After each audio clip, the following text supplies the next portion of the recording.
কমলপুরে প্রয়াত সিপিআইএম নেতা কমল করের স্মরণে আয়োজিত হল স্মরণ সভা। নজরুল ভবনে আয়োজিত এই সভায় উপস্থিত ছিলেন প্রাক্তন মুখ্যমন্ত্রী মানিক সরকার সহ একাধিক বাম নেতৃত্ব। বুধবার কমলপুর নজরুল ভবনে সিপিআইএম কমলপুর মহকুমা কমিটির উদ্যোগে প্রয়াত নেতা কমল করের স্মরণ সভা অনুষ্ঠিত হয়।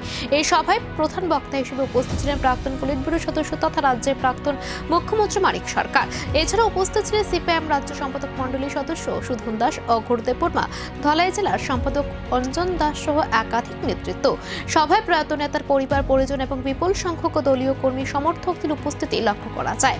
বক্তারা কমল করের দীর্ঘ রাজনৈতিক জীবন, কমিউনিস্ট আন্দোলনে তার অবদান, জনসংযোগ এবং জাতীয় উপজাতির মধ্যে সম্প্রীতি গড়ে তোলার ভূমিকা স্মরণ করেন।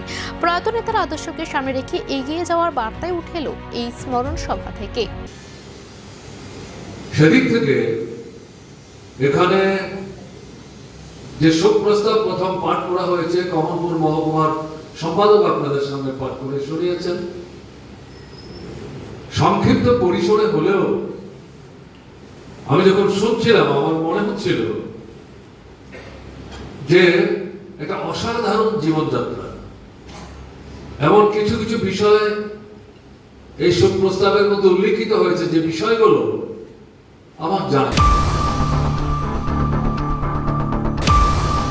Hebasini oro titi edisio sung grantor bunangya law rate of interest by chung borono rokha only 6%. Bohaikin backend subsidy busung borono 75,000 ojak. Boroni bang insurance bi facility tong jeta je auto beneficiary thui thangkha hingke boni family o jatip o recovery khainani bagai problem ngyana tui. Bono wa soi ne sung borono insurance bu credit insurance khai rojak je beneficiary thui